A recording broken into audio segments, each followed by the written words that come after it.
1,000 Deaths by Jack London. I had been in the water about an hour, and cold, exhausted, with a terrible cramp in my right calf, it seemed as though my hour had come. Fruitlessly struggling against the strong ebb tide, I had beheld the maddening procession of the waterfront lights slip by, but now I gave up attempting to breast the stream, and contented myself with the bitter thoughts of a wasted career, now drawing to a close. It had been my luck to come of good English stock, but of parents whose account with the bankers far exceeded their knowledge of child nature and the rearing of children. While born with a silver spoon in my mouth, the blessed atmosphere of the home circle was to me unknown.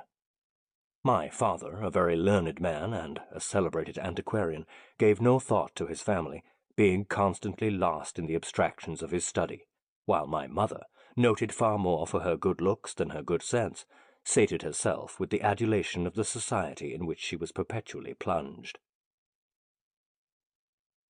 I went through the regular school and college routine of a boy of the English bourgeois, and as the years brought me increasing strength and passions, my parents suddenly became aware that I was possessed of an immortal soul, and endeavored to draw the curb.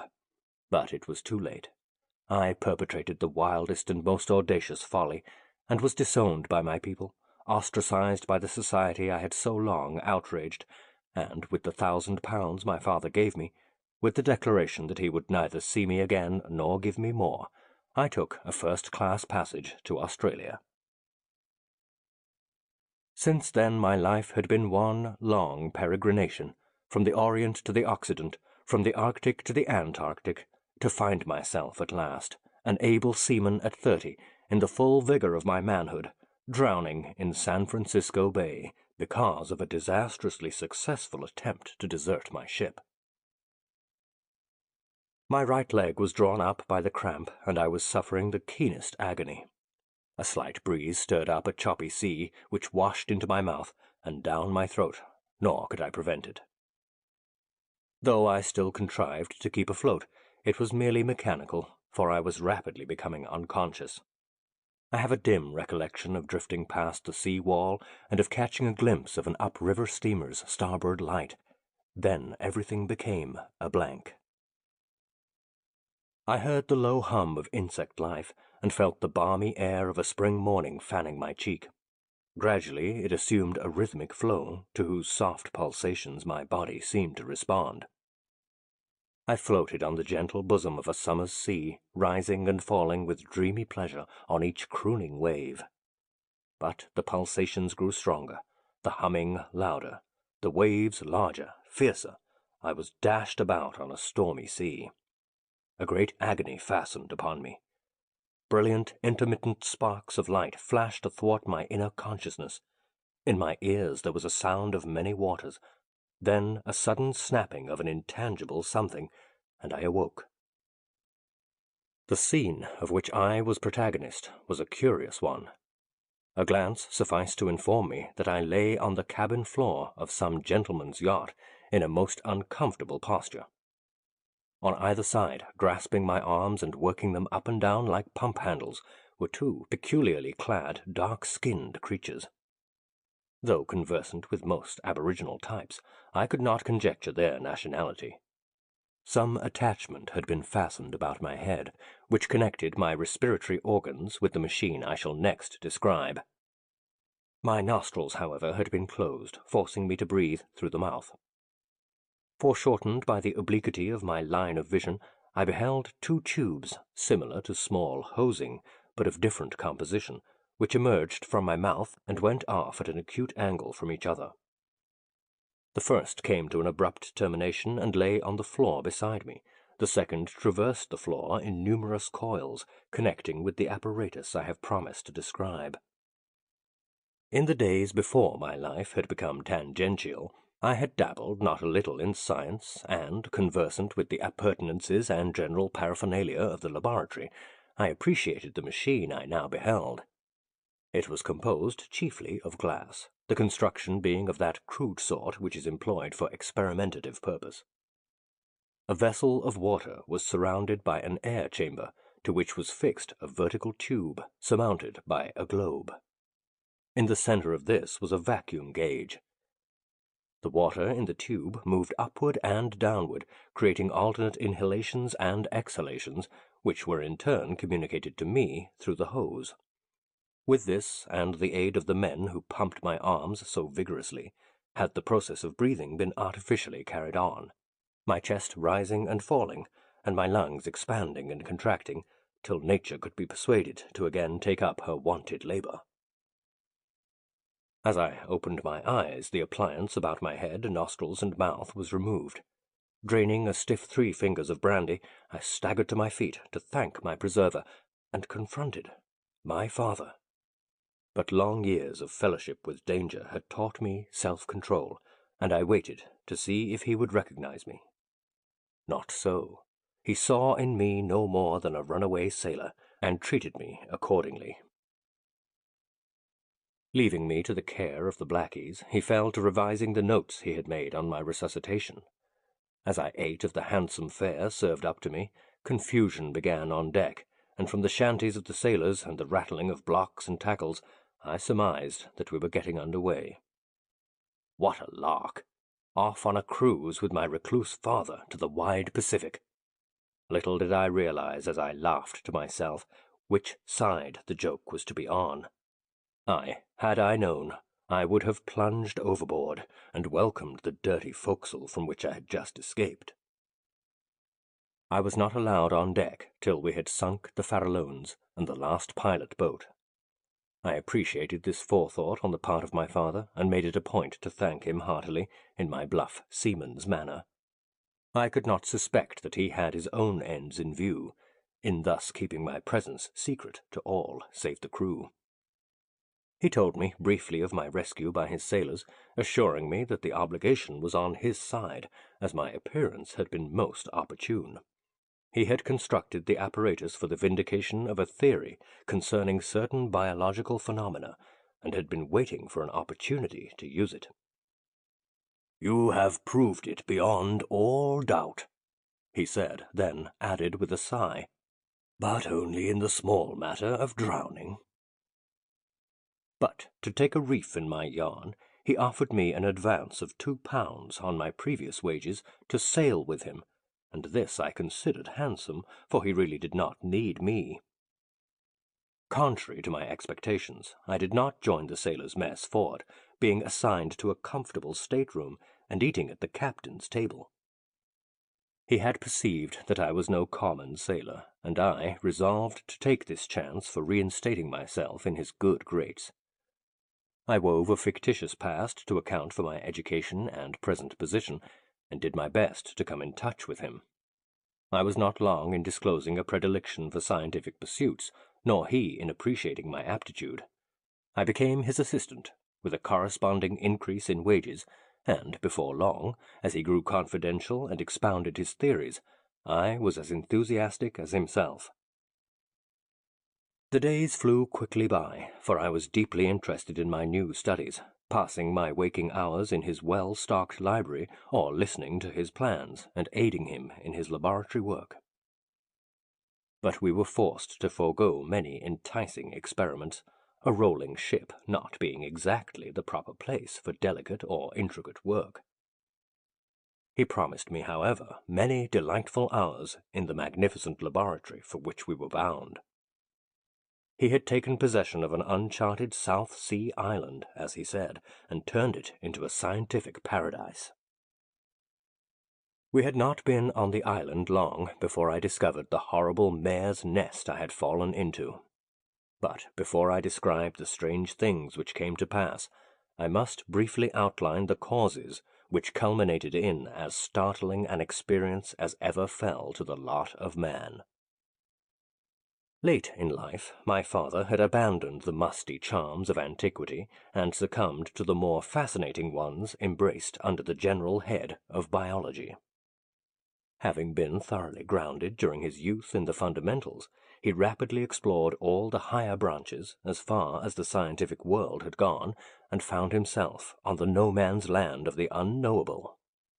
It was his intention to preempt some of this unclaimed territory, and it was at this stage of his investigations that we had been thrown together. Having a good brain, though I say it to myself, I had mastered his speculations and methods of reasoning, becoming almost as mad as himself. But I should not say this. The marvelous results we afterward obtained can only go to prove his sanity. I can but say that he was the most abnormal specimen of cold-blooded cruelty I have ever seen. After having penetrated the dual mysteries of physiology and psychology, his thought had led him to the verge of a great field, for which, the better to explore, he began studies in higher organic chemistry, pathology, toxicology, and other sciences and sub-sciences, rendered kindred as accessories to his speculative hypotheses. Starting from the proposition that the direct cause of the temporary and permanent arrest of vitality was due to the coagulation of certain elements and compounds in the protoplasm, he had isolated and subjected these various substances to innumerable experiments. Since the temporary arrest of vitality in an organism brought coma, and a permanent arrest death, he held that by artificial means this coagulation of the protoplasm could be retarded, prevented, and even overcome in the extreme states of solidification.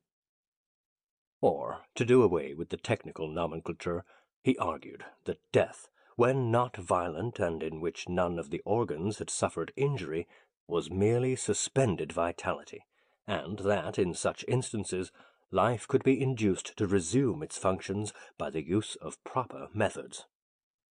This, then, was his idea: to discover the method, and by practical experimentation to prove the possibility of renewing vitality in a structure from which life had seemingly fled. Of course, he recognized the futility of such endeavor after decomposition had set in. He must have organisms which but the moment, the hour, or the day before had been quick with life. With me, in a crude way, he had proved his theory. I was really drowned, really dead, when picked from the water of San Francisco Bay, but the vital spark had been renewed by means of his aerotherapeutical apparatus, as he called it.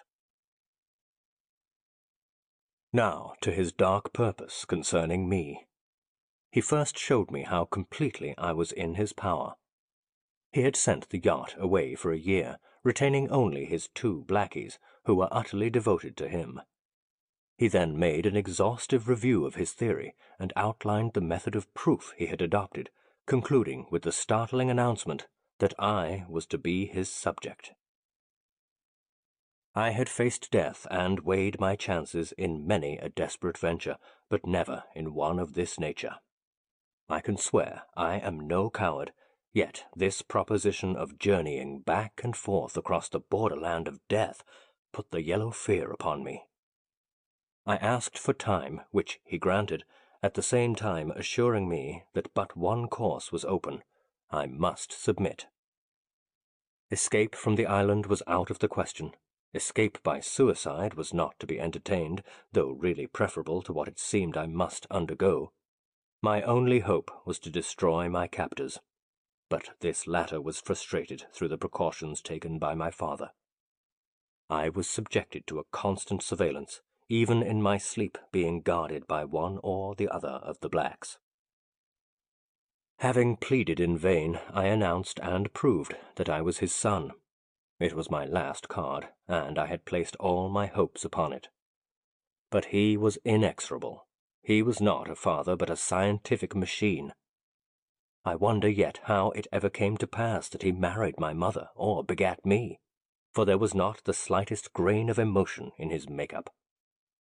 Reason was all in all to him, nor could he understand such things as love or sympathy in others, except as petty weaknesses which should be overcome. So he informed me that in the beginning he had given me life, and who had better right to take it away than he? Such, he said, was not his desire, however. He merely wished to borrow it occasionally, promising to return it at the appointed time.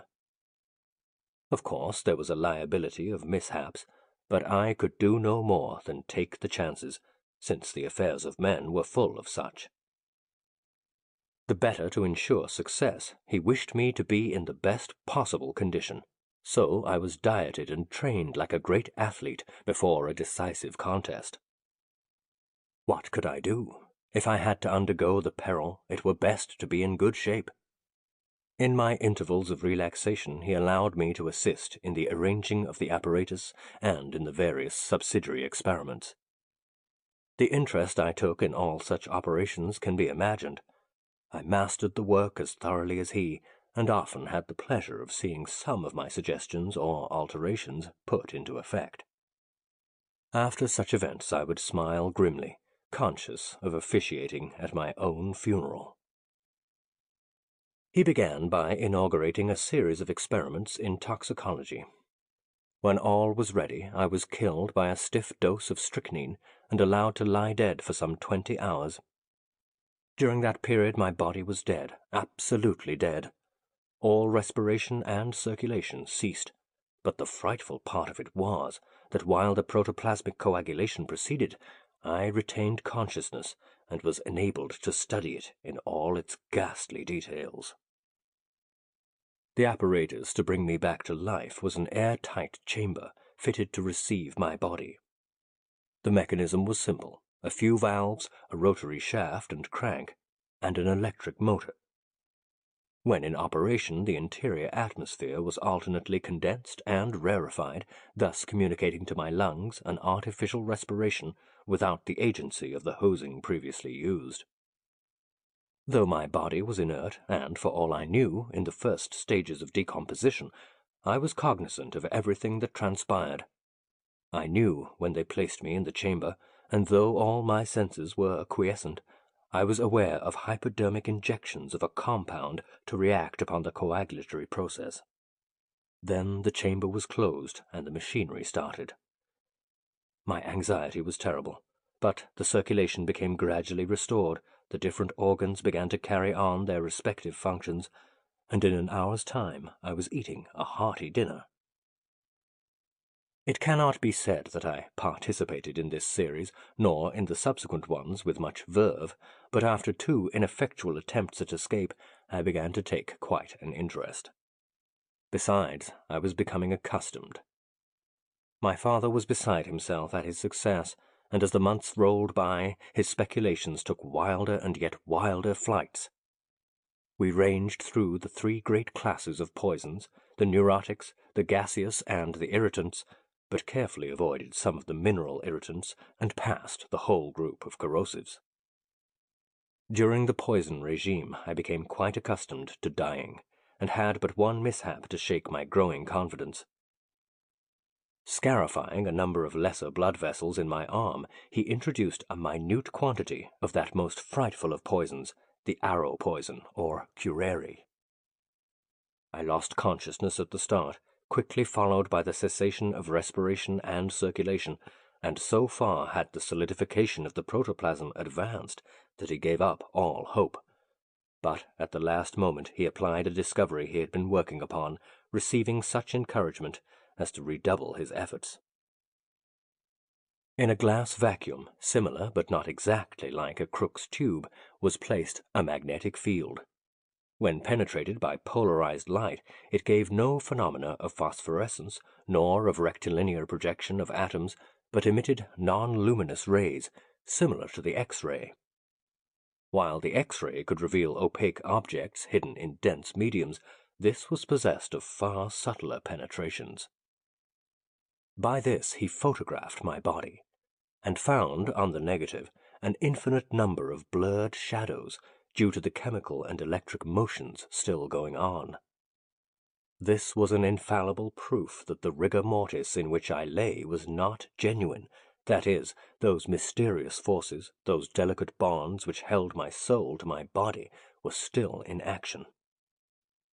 The resultants of all other poisons were unapparent, save those of mercurial compounds, which usually left me languid for several days. Another series of delightful experiments was with electricity.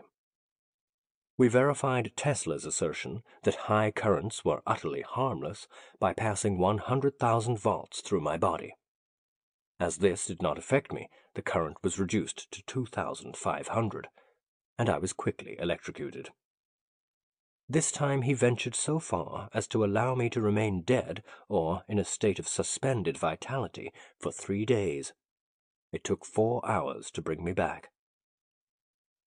Once he superinduced lockjaw, but the agony of dying was so great that I positively refused to undergo similar experiments. The easiest deaths were by asphyxiation, such as drowning, strangling, and suffocation by gas, while those by morphine, opium, cocaine, and chloroform were not at all hard. Another time, after being suffocated, he kept me in cold storage for 3 months, not permitting me to freeze or decay. This was without my knowledge, and I was in a great fright on discovering the lapse of time. I became afraid of what he might do with me when I lay dead, my alarm being increased by the predilection he was beginning to betray toward vivisection. The last time I was resurrected, I discovered that he had been tampering with my breast. Though he had carefully dressed and sewed the incisions up, they were so severe that I had to take to my bed for some time. It was during this convalescence that I evolved the plan by which I ultimately escaped. While feigning unbounded enthusiasm in the work, I asked and received a vacation for my moribund occupation. During this period I devoted myself to laboratory work, while he was too deep in the vivisection of the many animals captured by the blacks to take notice of my work. It was on these 2 propositions that I constructed my theory. First, electrolysis, or the decomposition of water into its constituent gases by means of electricity, and second, by the hypothetical existence of a force, the converse of gravitation, which Astor had named apogee. Terrestrial attraction, for instance, merely draws objects together, but does not combine them, hence apogee is merely repulsion. Now, atomic or molecular attraction not only draws objects together, but integrates them, and it was the converse of this, or a disintegrative force, which I wished to not only discover and produce, but to direct at will. Thus, the molecules of hydrogen and oxygen reacting on each other separate and create new molecules, containing both elements and forming water. Electrolysis causes these molecules to split up and resume their original condition, producing the 2 gases separately. The force I wished to find must not only do this with 2, but with all elements, no matter in what compounds they exist. If I could then entice my father within its radius, he would be instantly disintegrated and sent flying to the 4 quarters, a mass of isolated elements. It must not be understood that this force, which I finally came to control, annihilated matter. It merely annihilated form. Nor, as I soon discovered, had it any effect on inorganic structure. But to all organic form, it was absolutely fatal. This partially puzzled me at first, though had I stopped to think deeper, I would have seen through it. Since the number of atoms in organic molecules is far greater than in the most complex mineral molecules, organic compounds are characterized by their instability and the ease with which they are split up by physical forces and chemical reagents. By 2 powerful batteries, connected with magnets constructed specially for this purpose, 2 tremendous forces were projected. Considered apart from each other, they were perfectly harmless. But they accomplished their purpose by focusing at an invisible point in mid-air. After practically demonstrating its success, besides narrowly escaping being blown into nothingness, I laid my trap. Concealing the magnets so that their force made the whole space of my chamber doorway a field of death, and placing by my couch a button by which I could throw on the current from the storage batteries, I climbed into bed. The blackies still guarded my sleeping quarters, one relieving the other at midnight. I turned on the current as soon as the first man arrived. Hardly had I begun to doze when I was aroused by a sharp metallic tinkle. There, on the mid-threshold, lay the collar of Dan, my father's St. Bernard. My keeper ran to pick it up. He disappeared like a gust of wind, his clothes falling to the floor in a heap. There was a slight whiff of ozone in the air, but since the principal gaseous components of his body were hydrogen, oxygen, and nitrogen, which are equally colorless and odorless, there was no other manifestation of his departure. Yet when I shut off the current and removed the garments, I found a deposit of carbon in the form of animal charcoal, also other powders, the isolated solid elements of his organism, such as sulfur, potassium, and iron. Resetting the trap, I crawled back into bed. At midnight, I got up and removed the remains of the second Blackie, and then slept peacefully till morning. I was awakened by the strident voice of my father, who was calling to me from across the laboratory. I laughed to myself. There had been no one to call him, and he had overslept. I could hear him as he approached my room, with the intention of rousing me, and so I sat up in bed, the better to observe his translation. Perhaps apotheosis were a better term. He paused a moment at the threshold, then took the fatal step. Puff! It was like the wind sighing among the pines. He was gone. His clothes fell in a fantastic heap on the floor. Besides ozone, I noticed the faint garlic-like odor of phosphorus. A little pile of elementary solids lay among his garments. That was all. The wide world lay before me. My captors were not. End of A Thousand Deaths by Jack London.